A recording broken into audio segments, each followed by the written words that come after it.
Permission त्या ठिकाणी आणली आणि मला असं वाटतं की इट वॉज वर्थ इट. म्हणजे त्यानंतरचं जे सेलिब्रेशन आम्हाला पाहायला मिळालं ते खरोखर अतिशय उत्तम होतं. खरं तर या आमच्या तिन्ही खेळाडू जे आहेत त्यांचं म्हणजे स्मृती तर आता या दोघींच्या मनाने वेटरन आहे. म्हणजे स्मृतीचा डेब्यू हा 2013चा आहे आणि मला असं वाटतं आता ती शी इज म्हणजे one of the iconic players of India. ज्या प्रकारे तिने वेगवेगळे रेकॉर्ड्स तयार केलेले आहेत आणि कमीत कमी बॉलमध्ये हाफ सेंचुरी करणं, T20चा रेकॉर्ड असेल, रन्स आता मला वाटतं लवकर 10,000पर्यंत स्मृती पोहोचेल, 9,000च्या पुढे चालली गेली आहे, त्याच्यामुळे ती लवकरच तिथपर्यंत जाईल. आणि फारच चांगल्या पद्धतीनं तिने जे काही स्वतःला डेव्हलप केलेलं आहे मला असं वाटतं खूप चांगलं या ठिकाणी तिने केलं आहे. जेमीचं देखील अतिशय मला असं वाटतं की दादांनी त्याचा उल्लेख या ठिकाणी केला. म्हणजे कधी कधी तिची बॅटिंग चांगली असते की तिचे रील्स चांगले असतात असाही प्रश्न आपल्याला पडतो. आणि म्हणजे ती मैदानात डबल एंटरटेनमेंट करत असते. मध्ये मध्ये जे म्युझिक वाजतं त्याच्यावर जेमी सगळ्या प्रेक्षकांना घेऊन ठेवत असते. त्यामुळे तिचं खरोखर मला असं वाटतं की आणि म्हणजे मला अनेक वेळा लक्षात येतं की ती स्मृतीला शिकवत असते की रील बनवताना कसा डान्स करायचा. तर तेही आम्ही बघतो पण त्या फार एंटरटेनिंग आहेत. आणि मला असं वाटतं राधाची स्टोरी तर खूप इन्स्पायरिंग स्टोरी आहे आणि we are very proud of you.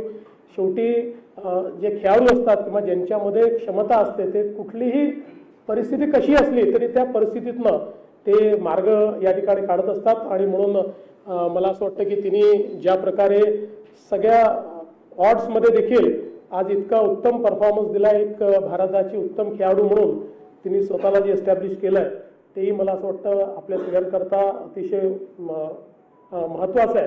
आणि अमोल मुजुमदारजी तर आपल्या म्हणजे खरोखर जी मेहनत आपण घेतलेली आहे आणि भारतीय क्रिकेटमध्ये जी काही तुम्ही विशेषतः फर्स्ट क्लास क्रिकेटमध्ये जे काही रेकॉर्ड्स या ठिकाणी तयार केलेले आहेत म्हणजे मला असं वाटतं की अलीकडच्या काळामध्ये अमोलजींची स्टोरी खूप सगळीकडे व्हायरल झाली.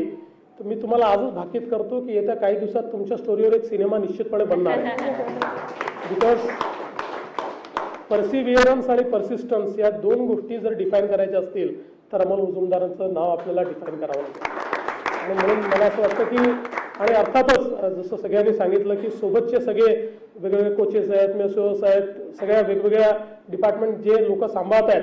मला असं वाटतं की आज प्रोफेशनल क्रिकेटमध्ये हा सगळा सपोर्ट असल्याशिवाय खेळाडू परफॉर्म करू शकत नाही. कारण शेवटी इतकी जास्त कॉम्पिटिशन आहे आणि फिजिकली मेंटली सगळ्या पद्धतीनं you have to be very very fit. आणि त्या दृष्टीने मला असं वाटतं की या सगळ्या विजयामध्ये जसा टीमचा, प्रशिक्षकांचा आणि सगळ्या स्टाफचा असा एक हा एक टीम इव्हेंट आहे की सगळे मिळून हा विजय त्या ठिकाणी घडवून आणतात. स्मृतीला तिच्या पुढच्या भविष्याकरता देखील विशेष शुभेच्छा देतो.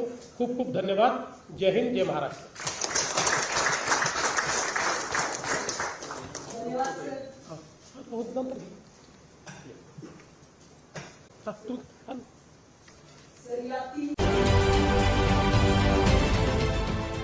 देश विदेशातील प्रत्येक घडामोडींचे लाईव्ह अपडेट मिळवण्यासाठी आता साम टीव्हीच्या सर्व सोशल मीडिया प्लॅटफॉर्मला लाईक, फॉलो आणि सबस्क्राईब करा.